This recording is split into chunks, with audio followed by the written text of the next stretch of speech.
नमस्कार जी, मेरा नाम AK सिंह हुआ। मैं MP एरिया देखता हूँ। मैं डटसार कंपनी में लास्ट 21 ईयर से मैं काम कर रहा हूँ इस कंपनी में। और ये इसका एक ही मेन कारण है कि हमें प्रोडक्ट की जो है ना सुपर है, बाकी ट्रैक्टरों से ये अलग ट्रैक्टर है। हम लोग ट्रैक्टर के साथ में टेक्नोलॉजी बेचते हैं। ट्रैक्टर ही, बाकी लोग ट्रैक्टर बेच रहे हैं लेकिन हम लोग ट्रैक्टर के साथ टेक्नोलॉजी भी बेचते हैं। इसका ये जर्मन टेक्नोलॉजी डॉयट्सफार ट्रैक्टर है, जो कि ये लास्ट जो है 90 ईयर से ये ट्रैक्टर बना रही है और दुनिया में सबसे पहले ये डीजल ट्रैक्टर बनाने वाली कंपनी है। और हम लोगों ने दुनिया में सबसे पहले 1952 में हम लोगों ने 4 व्हील ड्राइव डॉयट्सफार ट्रैक्टर लॉन्च किया था, जो कि आज भी हमारे किसान भाइयों के लिए ये बहुत सक्सेसफुल है। दूसरी 4 व्हील ड्राइव जो ट्रैक्टर है वो हमारा पडलिंग के लिए ज़्यादातर जो होती है कामयाब ट्रैक्टर है। दूसरी बात इसके बारे में हम बताते हैं, इसका मेनली जो है वो आपको 4-5 चीज़ बताएंगे जो कि बाकी जो होती है वो ट्रैक्टरों से अलग है। हम ये जो है अभी हम आपके सामने खड़े हैं एग्रो लक्स 50, तो इसमें आपको हम मेन इंजन के बारे में 3-4 चीज़ बता रहे हैं। पहला बात कि हमारा ट्रैक्टर डॉयट्सफार कभी भी गर्म नहीं होता है।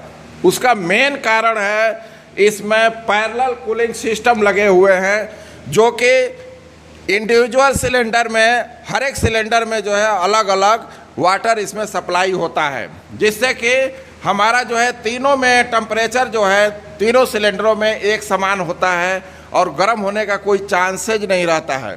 बाकी ट्रैक्टरों में है कि फर्स्ट सिलेंडर में जो पानी गया थोड़ा गर्म होता है, फिर सेकंड में ज़्यादा गर्म हो जाता है, थर्ड में जाते जाते पूरा बॉयल्ड हो जाता है, जिससे बाकी ट्रैक्टरों को जो है वो ज़्यादा गर्मी के दिनों में रोकने पड़ते हैं।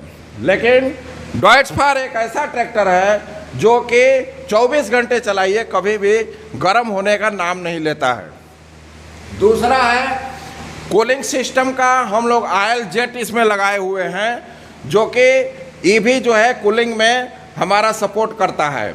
तेल के द्वारा भी हम जो है वो इसको कूलिंग करते हैं। तीसरा है इंजन के बारे में बताएंगे कि दुनिया में आज के डेट में टेक्नोलॉजी का ज़माना है और जिसकी टेक्नोलॉजी अच्छी है, एडवांस है, वही ट्रैक्टर सक्सेसफुल होगा। तो आज हम लोगों ने जो बनाए हैं वो आपको governor system, independent governor system है। बाकी ट्रैक्टरों में क्या होता है कि पंप के साथ में ही एक छोटा गवर्नर लगा रहता है, लेकिन हम लोगों ने गवर्नर यूनिट जो है वो अलग से लगाए हुए हैं इंजन में, जिसका गवर्नर सिस्टम एक अलग यूनिट लगाए हुए हैं। और हमें जो है जितनी लोड के हिसाब से, according to road and load condition के हिसाब से फ्यूल की हम सप्लाई देते हैं। बाकी ट्रैक्टरों में क्या होता है, पंप के द्वारा रेगुलर गवर्नर सिस्टम से सप्लाई होते रहता है। यही कारण है कि डॉयट्सफार ट्रैक्टर बाकी ट्रैक्टर से, रोटावेटर में या और किसी इम्प्लीमेंट जो में है, घंटे का कम से कम आधा लीटर तेल कम खाता है। इसका main governor system according to road and load के हिसाब से हम सप्लाई देते हैं। तीसरा मेंटेनेंस कॉस्ट में जो है हमारा इंडिविजुअल जो है वो 3 पंप लगे हुए हैं। तो पंप में क्या होता है कि अगर किसी कारण से कोई पंप में कोई प्रॉब्लम आ गया तो हमारा ट्रैक्टर जो है वो खेतों से पूरा काम करके ही लौटेगा। अगर एक पंप में प्रॉब्लम भी थोड़ा बहुत आ गई तो मेरा ट्रैक्टर दबेगा नहीं, 2 पंप से काम करके बाहर आ जाएगा। बाकी ट्रैक्टरों में ऐसा नहीं है, अगर पंप में प्रॉब्लम आ गई तो पूरा यूनिट को बंद करके ट्रैक्टर को फिर रिपेयर कराने के लिए जाना पड़ता है। जी सर जी, आप बहुत अच्छी जानकारी दे रहे हैं सर जी। और मेन चीज़ इसकी 4 व्हील ड्राइव है, तो आप 4 व्हील ड्राइव के बारे में भी थोड़ी जानकारी दीजिए कि इसका मैकेनिज्म किस तरीके से कार्य करता है। देखिए, हमारे 4 व्हील ड्राइव में ऑप्शन में जो है एक वर्ल्ड में एक ही ऐसी ट्रैक्टर है जिसमें कि हम 4 व्हील ड्राइव में हम ब्रेक सिस्टम जो है आगे भी लगा सकते हैं।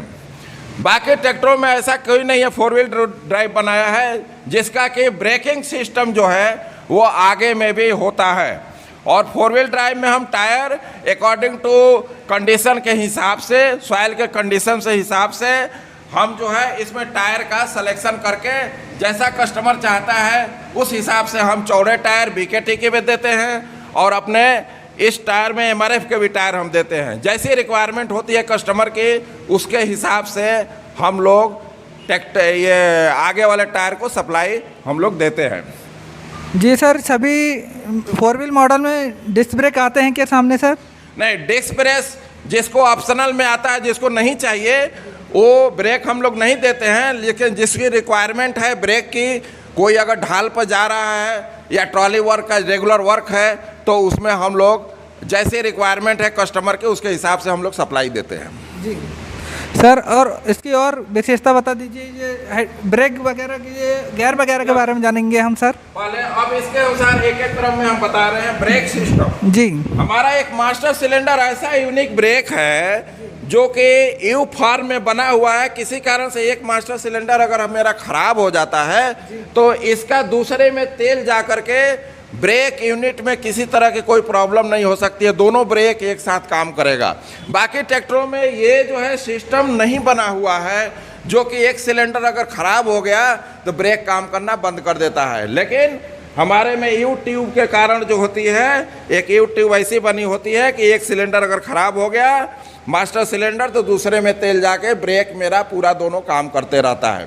जी सर जी, हमारा भी ये क्वेश्चन है और किसानों का भी, इसका इंजन की सीसी और कितने न्यूटन मीटर का टॉर्क निकालता है इसके बारे में भी जानकारी दीजिए। ये हमारा 3000 सीसी की गाड़ी है और 1600 RPM पर जो है इसका बैकअप टार्क जो है 28% इसका बैकअप टार्क होता है, 28 जी, जो कि बाकी ट्रैक्टरों से ये इसका बैकअप टार्क बहुत ज़्यादा है। जी, अब हम इसके गियर ट्रांसमिशन के बारे में भी जानेंगे जो बहुत महत्वपूर्ण है इस ट्रैक्टर के लिए। यस, इसका पहली बात ब्रेक्स जो सिस्टम है आयल समझ इंडिविजुअल जो है डिस्क ब्रेक टाइप का है सिस्टम इसमें, जो कि तेल में डूबा हुआ है और इसके जो है लॉन्ग लाइफ वारंटी होती है, बशर्ते कि इसके अकॉर्डिंग टू कंपनी के हिसाब से मेंटेनेंस और आयल को तेल अगर बदला जाएगा तो ब्रेक में कभी प्रॉब्लम आने की संभावना रही रहती है, लेकिन तेल वो मेंटेनेंस सही समय पर उसको तेल को गियर आयल को बदलने पड़ेंगे। हम इसका गियर सिस्टम के बारे में जानना चाहेंगे सर जी, क्योंकि इसका गियर सिस्टम कई किसानों को समझ में नहीं आता है और इसके बारे में भी कुछ आप जानकारी देंगे, क्योंकि ये ट्रैक्टर की बिक्री बहुत कम होती है तो किसानों को इसके बारे में थोड़ा कम मालूम है, तो आप गियर सिस्टम के बारे में भी जानकारी दें। गियर सिस्टम 2 तरह के गियर हम लोग सप्लाई देते हैं, सिंक्रोमेस गियर बॉक्स भी देते हैं और कांस्टेंट मेस गियर बॉक्स भी देते हैं। जैसे जिसके कस्टमर की रिक्वायरमेंट के हिसाब से हम लोग जो है वो गियर बॉक्स की सप्लाई देते हैं। एक खास गियर बॉक्स में हम और आपको दे रहे हैं कि हमारा जैसे ट्रैक्टर है अगर हाइट पर जा रहा है तो क्या होता है कि पूरा का पूरा तेल नीचे आ जाता है, जिसके कारण गियर बॉक्स सूखा चलता है और उसमें जो है गियर बॉक्स सीज होने की चांसेज 90% रहते हैं बाकी अलग ट्रैक्टरों में। लेकिन हम लोगों ने एक ऐसी फोर्स फीड जो हाइड्रोलिक पंप के द्वारा अंदर के उसमें शाफ्ट में सप्लाई तेल देते हैं, जिससे कि हर समय लुब्रिकेंस करते रहता है। ये स्प्लैश सिस्टम के अलावा हम लोग जो है फोर्स फीड भी सिस्टम इसमें प्रोवाइड किए हैं, जिससे कि गियर बॉक्स या तो ऊपर जा रहा है या ट्रैक्टर नीचे जा रहा है तो कभी भी हमारा गियर बॉक्स सीज नहीं कर सकता है। बाकी किसी ट्रैक्टरों में ऐसा नहीं है सर जी। और अदर साइड हम PTO के गियर के बारे में भी जानना चाहेंगे आपसे, जो किसानों को जानना बहुत आवश्यक होता है, क्योंकि ट्रैक्टर में आज के ज़माने में जितने भी इम्प्लीमेंट आ रहे हैं सभी PTO से ही चलाए जाते हैं, तो सर इसके बारे में भी जानकारी देंगे। आने वाले टाइम में जो एडवांस टेक्नोलॉजी जो एडवांस ट्रैक्टर देगा उसी के ट्रैक्टर आने वाले समय में चलेंगे और किसानों के लिए जो है ज़्यादा प्रोडक्शन जो है उत्पन्न किया जा सकता है, क्योंकि कम समय में हमें उत्पादन ज़्यादा चाहिए। दिनों दिन जो है वह जनसंख्या बढ़ती जा रही है, ज़मीन की जो है वो उसकी एरिया कम होते जा रही है, लेकिन हमें उत्पादन ज़्यादा चाहिए। तो इसके लिए डॉयट्स फायर ट्रैक्टर ने हमें इस तरह से हर एक इम्प्लीमेंट को एडवांस टेक्नोलॉजी का जो भी इम्प्लीमेंट है चलाने के लिए जो है हम लोगों ने अलग से इसका एक तरह का यूनिक जो है वो क्लच सिस्टम हम लोग लगाए हैं। बाकी ट्रैक्टरों में क्या होता है, क्लच दो तरह के होते हैं, एक तो ड्यूल सिस्टम होता है और एगो होता है डबल ब्रेक होता है, ये क्लच होता है। डबल क्लच में क्या होता है कि इंडिविजुअल एक लीवर होता है जिससे कि आप अलग से ट्रैक्टर को बिना रोके हुए जो है आप पीटीओ शाफ्ट को जब चाहें इंगेज और डिसंगेज कर सकते हैं अकॉर्डिंग टू इम्प्लीमेंट के हिसाब से। बाकी ट्रैक्टरों में क्या होता है, एक ही पैडल से जो है वो आधा हाफ पैडल दबाने से पीटीओ रुकता है और फुल पैडल दबाने से जो है वो ट्रैक्टर रुक जाता है। लेकिन हमारे कंबाइन हार्वेस्टर के लिए, रोटावेटर के लिए और जो भी हम रोटरी टाइप का इम्प्लीमेंट चला रहे हैं उसके लिए जो है हमें डबल जो है क्लच हम लोग अप्लाई कर रहे हैं इसमें। जी, और हम इसके 750 आरपीएम के बारे में भी, इम्प्लीमेंट के बारे में भी सर से कुछ खास जानकारी लेंगे, क्योंकि किसान भाइयों को पता नहीं रहता कि 750 आरपीएम के किस इम्प्लीमेंट में चलाना चाहिए, किस कृषि यंत्र में चलाना चाहिए। तो सर इसके बारे में भी अभी कुछ खास जानकारी देंगे। हमारे ट्रैक्टर में जो है वो दो ऑप्शन दिया हुआ है। ये पीटीओ शाफ्ट के एक लीवर के द्वारा हम लोग 540 और 750, स्टैंडर्ड जो होता है वो 540 है, लेकिन हम लोग 750 इसलिए दिए हैं, कुछ आने वाले समय में ऐसे इम्प्लीमेंट है, रीपर हो गया, मोअर हो गया, जो कि 750 आरपीएम पर चलाने की आवश्यकता पड़ सकती है according to manufacturing of the equipment, agriculture equipment. जी, और सर हम इसकी हाइड्रोलिक के बारे में भी कुछ खास विशेषता बताइए, क्योंकि इसके बारे में भी जानना बहुत आवश्यक है। दुनिया में एक मेरा हाइड्रोलिक सिस्टम जो है इसका 2260 केजी इसकी लिफ्टिंग कैपेसिटी है, जो कि बाकी ट्रैक्टरों में जो है वो 1500, 1600 या मैक्सिमम जो है 1800 केजी लिफ्टिंग कैपेसिटी होती है। लेकिन डॉयट्सफायर एक ऐसा ट्रैक्टर है जिसकी लिफ्टिंग कैपेसिटी 2260 केजी है, जो कि किसी तरह का इम्प्लीमेंट हो गया या आपको 3 बॉटम प्लाऊ हो गया, हाईवे इक्विपमेंट हो गया, किसी तरह का प्याज बनाने वाली मशीन हो गई, तो उसके लिफ्टिंग कैपेसिटी के लिए ये जो है बेस्ट ट्रैक्टर है आपका। जी, और हम इसके डिस्ट्रीब्यूटर के बारे में भी जानना चाहेंगे और 3-4 पॉइंट लिंकेज के बारे में भी सर। इसका जो है हम 2-वे बाल डिस्ट्रीब्यूटर आज के डेट में दे रहे हैं।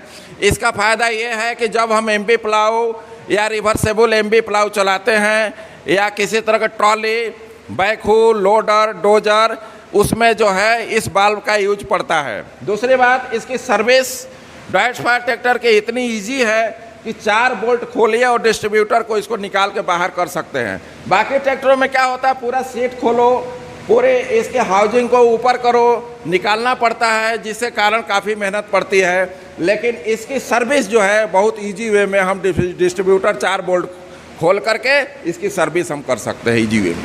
जी, और किसानों को सर ये 4 पॉइंट लिंकेज के बारे में भी जानकारी दीजिए कि किस इम्प्लीमेंट में कितनी सेंसिंग की आवश्यकता होती है और किस इम्प्लीमेंट को लगभग कौन से नंबर होल में चलाना चाहिए, एक किसानों को जानना बहुत आवश्यक है। ये हमारे ट्रैक्टर में जो है 4 होल होते हैं अकॉर्डिंग टू सॉइल कंडीशन के हिसाब से। ऊपर वाला ट्रांसपोर्टेशन के लिए होता है, फिर ये सेकंड वाला जो है वो प्लाऊ के लिए होता है, और नीचे वाला जो होता है अकॉर्डिंग टू सॉइल कंडीशन के हिसाब से हम लोग इसका ब्रैकेट का सिलेक्शन करते हैं। जैसे हार्ड सॉइल है तो उसके लिए ऊपर वाले में, सबसे ऊपर वाले में ट्रांसपोर्टेशन के लिए, और जैसे जैसे सॉइल का कंडीशन सॉफ्ट होते जाता है हम नीचे यूज करके सेंसिंग हम प्रॉपर ले सकते हैं। दूसरी बात, हाइड्रोलिक सिस्टम में हमारा जो है वो 2 लीवर है, एक ड्राफ्ट कंट्रोल लीवर है, एक जो है पोजीशन कंट्रोल लीवर है, जिसे पोजीशन कंट्रोल के द्वारा हम लोग लिफ्टिंग करते हैं और ड्राफ्ट के द्वारा जितनी हमें रिक्वायरमेंट होती है सॉइल की उस कंडीशन के हिसाब से हम सेटिंग करके एमबी प्लाऊ या जो भी 3 बॉटम लिंकेज के द्वारा चलने वाले सेंसिंग है, ड्राफ्ट सेंसिंग, वो हम लोग एडजस्ट करके चलाते हैं। जी सर, और हम एक बात और पूछना चाहेंगे आपसे कि आपके ड्यूस पावर ट्रैक्टर के बारे में सुना है कि कोई भी किसान 2 व्हील गाड़ी ले सकता है तो उसको भविष्य में 4 व्हील बनवा सकता है, तो इसके बारे में भी आप थोड़ा सा जानकारी दीजिए। आने वाले टाइम में हम लोग जब चाहें इसको जो है 2 व्हील से 4 व्हील बना सकते हैं या 4 व्हील से 2 व्हील हम लोग कन्वर्ट कर सकते हैं। दूसरी बात है, इसी ट्रैक्टर में एक ऐसा चीज़ बना हुआ है कि जब चाहे इसमें लोडर आप लगा सकते हैं, डोजर लगा सकते हैं, और इसमें ज़्यादा इसमें ड्रिल मशीन करने की कोई ज़रूरत नहीं होती है। ये ऑलरेडी इसमें बना हुआ है सभी जगह, तो इजी वे में 4 से 5 घंटे में जब चाहे आप अटैच कर सकते हैं, अब जब चाहे ट्रैक्टर का तरह आप यूज कर सकते हैं। जी सर, 4 व्हील ड्राइव का लीवर के बारे में बता दीजिए ट्रैक्टर में जो है यहाँ पर। ये 4 व्हील ड्राइव लीवर जो होता है, ये थोड़ा रोक लेना, कुछ जानकारी देंगे सर जी, बताइए। ये हमारा एक ऐसा लीवर है कि हम जब चाहे इस ट्रैक्टर को 2 व्हील ड्राइव बना सकते हैं, और जब चाहे इस लीवर को अगर रिवर्स कर देते हैं हम तो 4 व्हील ड्राइव भी बना सकते हैं। जैसा इंगेजमेंट के हिसाब से, अगर पडलिंग में स्लिपेज कर रहा है, हमें पडलिंग में ज़्यादा यूज करने की ज़रूरत है, या ट्रॉली में हमें हाइट पर जाना होता है, तो उस समय 4 व्हील ड्राइव लगा करके हम ट्रैक्शन को बढ़ा देते हैं, जिससे हमें आउटपुट ज़्यादा मिलती है और डीजल का कंजम्पशन उसमें कम होता है। देखिए सर, अभी काफ़ी अच्छी जानकारी दी है पूरे ट्रैक्टर के बारे में, और सर अभी और थोड़ी जानकारी देंगे तो, क्योंकि सर मैन ही आए हैं कि एजेंसी में कि ट्रैक्टर के बारे में कुछ खास जानकारी दें किसानों को, सर और बताएंगे अभी। एक मेरा ये एक पार्किंग ब्रेक ऐसी यूनिट ब्रेक है जो दुनिया के किसी ट्रैक्टर में ये चीज़ ब्रेक सिस्टम नहीं लगा हुआ है। इसका कनेक्शन जो है वो डायरेक्ट जो है वो गियर बॉक्स से होता है, जो कि लॉन्ग लाइफ इसकी वारंटी होती है।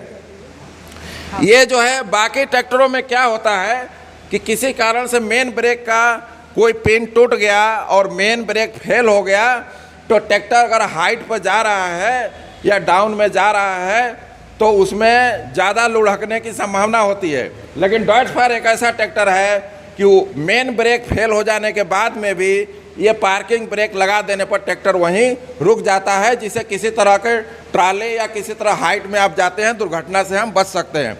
सेफ्टी पॉइंट से जो होती है, इससे बेहतर ट्रैक्टर कोई नहीं है जी दुनिया में। और सर एक मेन चीज़ रहती है तो किसानों को बहुत जानना आवश्यक है कि इसकी सर्विसिंग कितने घंटे में होना चाहिए। ये सर्विस जो होती है, फर्स्ट सर्विस हम लोग 50 घंटे के बाद करते हैं, और रेस्ट जो सर्विस होती है 300 आवर के बाद जो है हम लोग सर्विस करते हैं।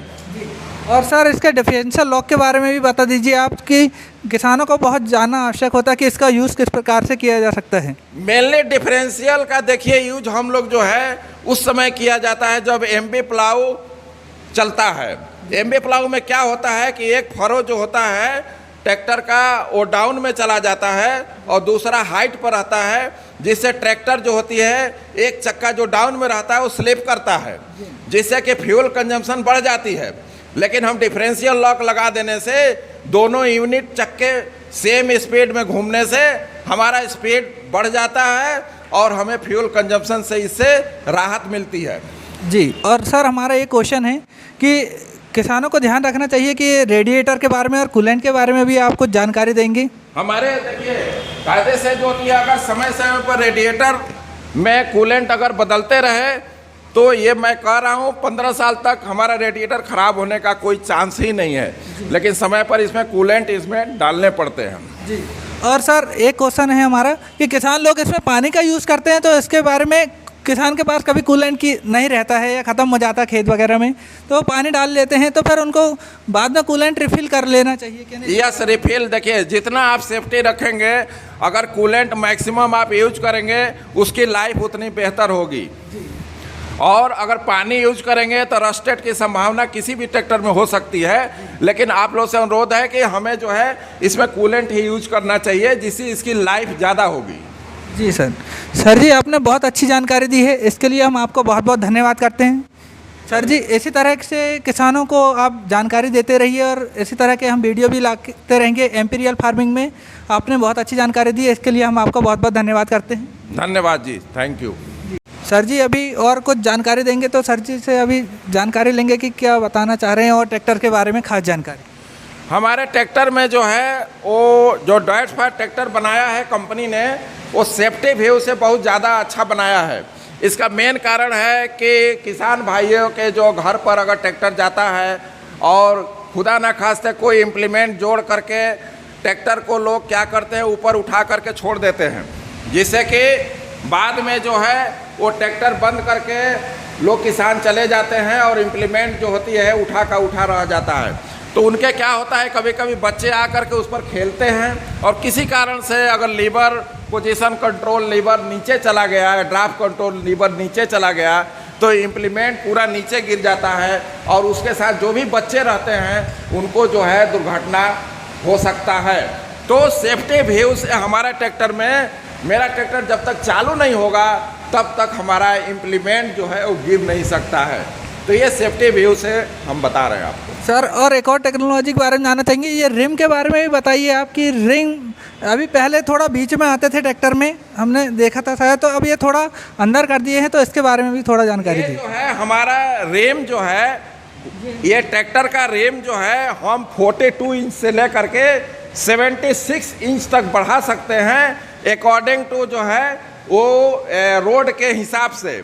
तो जितना हम रेम की साइज हम बढ़ाते हैं हमारा स्टेबिलिटी उतने बढ़ती जाती है। दूसरी बात, हम 42 से ये जो है 76 इंच तक हम इसको विड्थ को बढ़ाया जा सकता है। जी, इसको देख सकते हैं, इसमें काफ़ी ड्राइव में यहाँ पर भी बदलाव हुआ है, काफ़ी ने अभी 2022 मॉडल से ही काफ़ी चेंज कर दिया है इसको। ये इसकी स्टेबिलिटी के लिए, ताकि हम जो है मैक्सिमम इससे जो है वो आउटपुट ले सके। जी, इसको ज़्यादा जोड़ेंगे। जी।